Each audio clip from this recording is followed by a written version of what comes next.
तेरह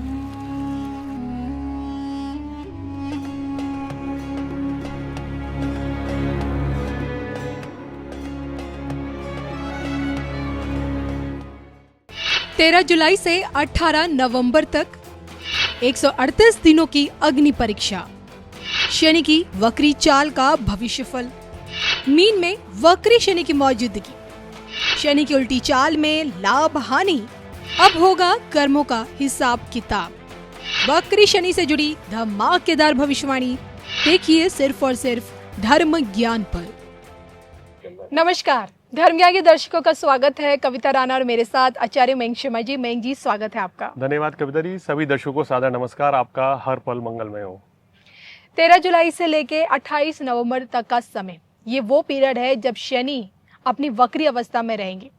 शनि जो कि एक लंबे समय बाद राशि परिवर्तन कर चुके हैं, गुरु के घर यानी कि मीन राशि में पहुंच चुके हैं, लेकिन अब मंद मंद गति से उल्टी डायरेक्शन में चलेंगे।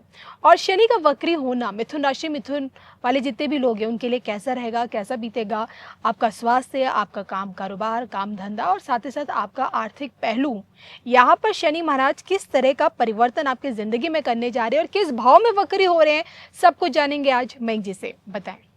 देखिए, मिथुन राशि वालों के लिए दशम भाव में शनि का गोचर जो है काफी अच्छा है और शनि दशम भाव में अच्छा रिजल्ट देते हैं, खासकर मिथुन राशि में। लेकिन जब वक्री होते हैं तो कहीं ना कहीं उनके परिणाम बदल जाते हैं, कुछ चीजों में बदलाव आता है। क्या बदलाव रहेगा ये बता दें। उससे पहले बता दें कि शनि तीसरी दृष्टि से आपको सबसे ज्यादा इस समय प्रभावित करेंगे और शनि की 7वीं दृष्टि और 10वीं दृष्टि भी पूरी प्रभावित आपको करने वाली है, क्योंकि शनिदेव वक्री हो रहे हैं। तो कहते हैं ना कि काम उल्टा पुल्टा होता है। शनि का मार्गी होना, सीधी चाल चल रहे हैं तो अब काम बनाते जाएंगे। शनि का वक्री होना मतलब कि देरी होना और कामों में कुछ उल्टा पुल्टा होना, थोड़ा सा उलटफेर होना। अगर अशुभ भाव में ये बनता है तो ज्यादा परेशानी रहती है जी। तो मिथुन राशि वालों के दशम भाव में बन रहा है, तो जिसके चलते मिथुन राशि वालों को इस समय कार्य क्षेत्र पे ज्यादा मेहनत करनी पड़ेगी, वर्कलोड ज्यादा बढ़ेगा, काम कारोबार के सिलसिले में यात्राएं ज्यादा करनी पड़ेगी जी। और इसके साथ साथ ही खर्चों में भी ये थोड़ी सी वृद्धि होती हुई नजर आ रही है। कुछ ऐसी परिस्थितियां बनेंगी कि इस 138 दिनों में खर्च जो है वो सामान्य से ज्यादा रह सकता है जी। तो जैसे कि मेंग जी ने देखिए शुरुआती संकेत तो दे दिए हैं कि खर्चे बढ़ सकते हैं, खर्चों पर नियंत्रण आप ही लगा सकते हैं, लेकिन किस प्रकार से ये भी हम आगे जानेंगे। लेकिन आइए सबसे पहले हम बात कर लेते हैं आपकी सेहत को लेकर। देखिए, इस समय सेहत को लेकर थोड़ा सा सजग होना पड़ेगा और खासकर क्योंकि शनि की जो दृष्टि खर्च भाव पे पड़ रही है और वहाँ शुक्र की राशि है, तो यहाँ पर आपको अपना सेहत पे थोड़ा सा ध्यान देने की जरूरत है। तो कोशिश करें कि नियमित रूप से योग का सहारा लें, क्योंकि थोड़ा सा स्ट्रेस बढ़ेगा। हालांकि अच्छी बात क्या है कि लगन में गुरु है तो बड़ी दिक्कत नहीं है, ये भी एक बड़ा प्लस पॉइंट है। लेकिन शनि के वक्री होने के चलते आपको अपनी सेहत का थोड़ा बहुत ध्यान रख लेना चाहिए और एक अपनी दिनचर्या बनाएं, क्योंकि स्ट्रेस रहेगा। क्यों स्ट्रेस रहेगा कि ऑफिस में बहुत वर्कलोड रहेगा और घर पे जिम्मेदारियां भी इस दौरान थोड़ी सी बढ़ी रहेंगी जी।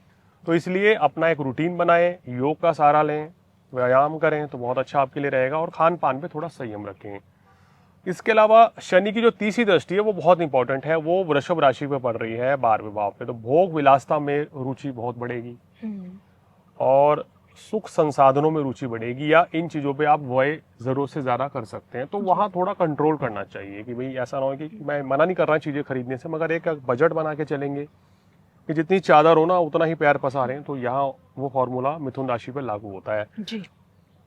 अन्यथा तो आप महसूस करेंगे इन तकरीबन 4 महीने का समय है, इस महीने में आप थोड़ा सा कभी कभी देखेंगे कि फिजूल खर्ची हो गई, इतना खर्चा नहीं कर लेना चाहिए, बजट बिगड़ सकता है। तो बजट आपको बैलेंस करके चलना होगा। तो इस चीज का ध्यान रखना है। तो सेहत में और बजट को लेके थोड़ा सा आपको सतर्क रहना है। बिल्कुल, ये तो हमने मेंग जी से आपकी सेहत के बारे में जाना और अब बात करते हैं आपकी प्रोफेशनल लाइफ को लेकर, क्योंकि 138 दिन इस समय आप प्रोफेशनली कितना ज़्यादा ग्रोथ करेंगे, चाहे आप जॉब में हैं या अपना कोई बिजनेस कर रहे हैं या सोच रहे हैं कि भाई स्विच कर लें, नौकरी के साथ साथ थोड़ा साइड बाय बिजनेस भी किया जाए, कोई बड़ी इन्वेस्टमेंट कर सकते नहीं कर सकते, किसी को पैसा उधार दे सकते हैं नहीं दे सकते। तो वक्री शनि के 138 दिन ऐसे समय में आपके कैसे रहेंगे? देखिए, वक्री शनि के 138 दिन इनके काम कारोबार के लिए तो अच्छे ही कहे जा सकते हैं, दशम भाव में शनि का वक्री होना कार्यस्थल पर आपको, जो आपके साथ लोग काम करते हैं, जो आपके सीनियर्स हैं या आपके बॉस हैं, उनके साथ रिलेशन जो है मेंटेन करके रखने होंगे। जी। कहीं ना कहीं उनकी सलाह से भी चलना पड़ेगा। कुछ चीज़ें आपके अनुरूप नहीं रह सकती हैं, तो वो भी आपको यहाँ थोड़ा सा एक बैलेंस बनाना पड़ेगा, ये सावधानियां रखनी है। काम में, बिजनेस में, नौकरी में कोई लापरवाही ना हो, जल्दबाजी में कोई निर्णय ना लें, इस चीज़ से बचें। अपने काम को समय पे करें। कभी कभी आप देखेंगे कोई चैलेंजेस भरे वर्क भी आपको मिलेंगे, कोई प्रोजेक्ट, कोई टास्क मिलेगा, तो यहाँ उस चैलेंज को अगर आप एक्सेप्ट करते हैं तो आप कहना चाहिए ना, बड़ी छवि आपकी बड़ी पॉजिटिव हो जाएगी, हीरो बन के उभरेंगे, निखर जाएंगे। यानी शनिदेव यहाँ आपको चैलेंज तो दे रहे हैं, और उस चैलेंज को अगर आपने एक्सेप्ट किया तो आपको लाभ भी उतना ही बड़ा मिलेगा। हालांकि यहाँ सुख साधन बढ़ा रहे हैं, मान प्रतिष्ठा बढ़ा रहे हैं, और उसमें कोई परेशानी नहीं है, उन सब सुखों की वृद्धि होगी। यात्राएं यहाँ काफ़ी, मैं देख रहा हूँ कि ट्रैवल आपका आने वाले समय में काफ़ी रह सकता है। देखिए मयंक जी, शनि अपनी इस उल्टी गति में आर्थिक तौर पर इन्हें कितने बड़े बड़े सरप्राइज दे सकते हैं? देखिए, आर्थिक तौर पर तो लाभ देते हुए नजर आ रहे हैं कि पैसा तो कंटिन्यू फ्लो में आएगा, आता चला जाएगा, बचत भी कर पाएंगे, मगर खर्च पे थोड़ा सा आपको कंट्रोल करना पड़ेगा। फिजूल खर्ची से बचें भी, जो जायज़ है वो तो ज़रूरी है ही, लेकिन कुछ एक्स्ट्रा अगर आप सोच रहे हैं कि हम EMI बना लें, वो चीज़ें अभी रुक जाइए 3-4 महीने के लिए। तो मिथुन राशि वाले अगर इस चीज़ का ध्यान रखते हैं तो बहुत अच्छा रहेगा। लव लाइफ अच्छी दिखाई दे रही है, लगन में गुरु हैं तो वैवाहिक जीवन को भी उत्तम रखेंगे। लेकिन शनि की दृष्टि वैवाहिक जीवन पर है, तो कभी कभी छोटी मोटी डिस्प्यूट हो सकते हैं, वो तो कोई मामूली सी बात है, लेकिन कोई बड़ी दिक्कत ना प्रेम संबंधों में है, ना वैवाहिक जीवन में है, ना संतान की तरफ से रहेगी। तो ओवरऑल अच्छा है। थोड़ा सा कार्य क्षेत्र में अलर्ट रहें, सावधानी पूर्वक चलें, तो आपके लिए चीजें बेहतर रहेंगी। मयंक जी, जाते जाते क्या कुछ उपाय है इनके लिए? शनिदेव की उपासना करें, हनुमान चालीसा करें तो बहुत अच्छा रहेगा। हल्दी या केसर का टीका लगाना आपके लिए आपके शुभ फलों में वृद्धि करा रहा है।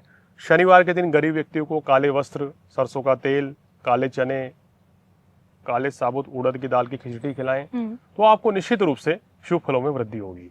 तो इसी के साथ मुझे और मयंक जी को अनुमति दीजिए। नमस्कार।